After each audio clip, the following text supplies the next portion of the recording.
Hello, everybody. This is Cheryl Abram with Person-Centered Cyber. Today, we're going to go over some CGRC questions. Okay, that's the certification for governance, risk, and compliance from ISC Squared. All right, let's get started. A condition that exists within an organization, a mission or business process, enterprise architecture, information system, or environment of operation is known as what? A predisposing condition, a risk condition, a threat condition, or an impact condition.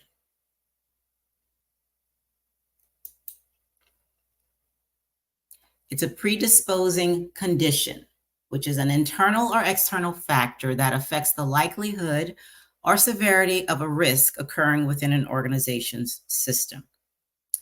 Now, predisposing conditions, we've heard of these before, I'm sure. Smoking cigarettes, as far as a human is concerned, would be, and the things that occur because of it would be a predisposing condition, okay? Were you to have, let's say, a sidewalk with cracks in it, okay, in California, where there are a lot of earthquakes, those cracks would be a predisposing condition that could even further weaken that side of the sidewalk. Now, a predisposing condition doesn't have to be negative, okay? It can be positive, like the right side of the sidewalk, okay? It's very strong, there's no cracks in it. So if an earthquake comes along, it's not gonna impact it as much, depending on the strength of the earthquake, as it would the left side, okay? In an organization, a predisposing condition could be the culture. If you're in a toxic culture, that's definitely a predisposing condition. So your culture is already screwed up, okay? Now you're bringing in cybersecurity and all these requirements and all that. How do you think that's going to work? Okay, good luck. Good luck with that. Okay, let's get to the next question.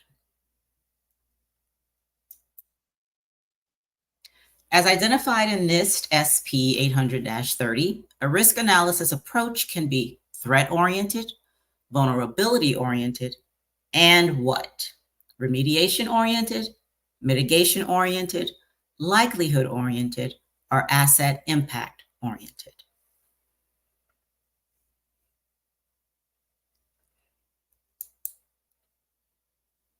Asset impact-oriented. Okay, now what are these three? Threat-oriented, vulnerability-oriented, and asset impact. Well, let's go back to that cracked sidewalk. Okay, so let's say you have a crack, in the sidewalk leading up to your door. Threat-oriented is looking at something coming, threats from the outside or the inside, but your focus is on, okay, what are the threats around here? Think of your neighborhood. How safe is your neighborhood? Think of the weather where you are.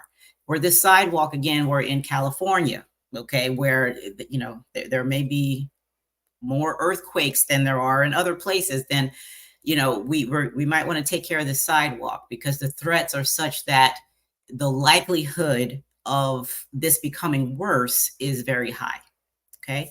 Now, vulnerability oriented with the sidewalk would be, no matter where we are, whether it's California, Louisiana, New York City, Rhode Island, it don't matter. We have a weakness in our foundation. Okay, let's fix it. Okay, we're focused on what are the vulnerabilities. Okay, we got to address those. And then asset impact. All right, so y'all know ChatGPT can't spell, so that's supposed to be impact. Okay, asset impact oriented. So that's about, all right, we have cracks here in the sidewalk, but they could just go around or use the back door or something. But the money maker in this enterprise is this front door. Okay, we really need to be sure we are, because if anything happens to this front door, our whole business is going down. Okay, if the sidewalk is cracked and it just disintegrates, we have another option. It's not a big deal. But this front door, okay, that's where we need to concentrate. So you're analyzing risks from different perspectives. Okay, and you're prioritizing in different ways. Okay, next question. In NIST SP 800-39, risk framing requires that organizations identify. Is it A, B, C, or D? I'll give you a minute to look at that.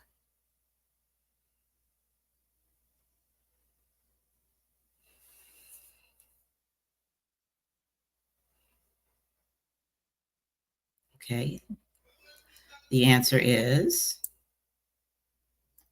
risk assumption, risk constraints, risk tolerance, and priorities and trade-offs. Now, what in the world does all that mean? Okay, risk framing, if you just think of a frame, okay, a frame is about context, right? You can frame things differently, all right? Now look at this as an example.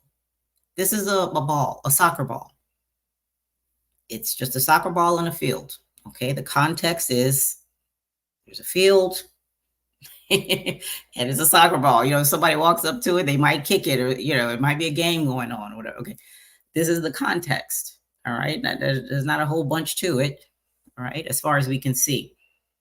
Now, let me show you another soccer ball. This is also a soccer ball, Wilson soccer ball. Okay, if you've seen Castaway, this young man in this picture, you know, was deserted on an island for, I think, 4 years. And the only thing he had to talk to was Wilson, this soccer ball, which he grew to love, you know, as did the audience, because when Wilson fell out the boat, everybody was crying, okay, including me. So the context of this ball is much different. Do you know what I mean? It's the context that tells you what something is, okay? Because it can change, as you can see, as it moves through different contexts. Now let's look at risk framing, okay, with an everyday example. Should we get a dog? Okay, we're going to use those risk framing to determine this. First, you have your assumptions. What risks do we expect getting a dog? Now, it depends on what kind of dog as well, right? But you got property damage.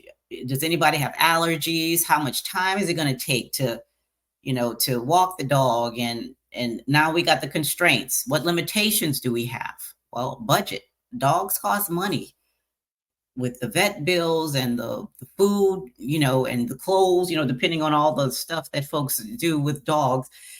The space they take up, you have to have time for your dog, you know.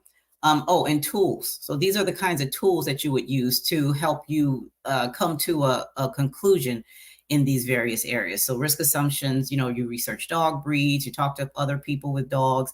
Constraints, you look at your budget, you look at how much space you have in your house. You see what your lease says, you know, is it the type of dog that you're thinking about getting where your homeowner's insurance is going to be impacted, you know, like pit bulls and stuff like that.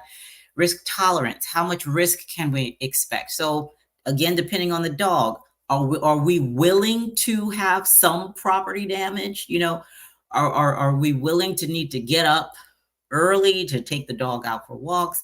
You know, somebody in the house does have allergies. I mean, are we willing to, you know, to deal with that? So, and those are the tools that some tools you would use for that. And risk priorities and trade-offs, everything is a trade-off, everything, okay?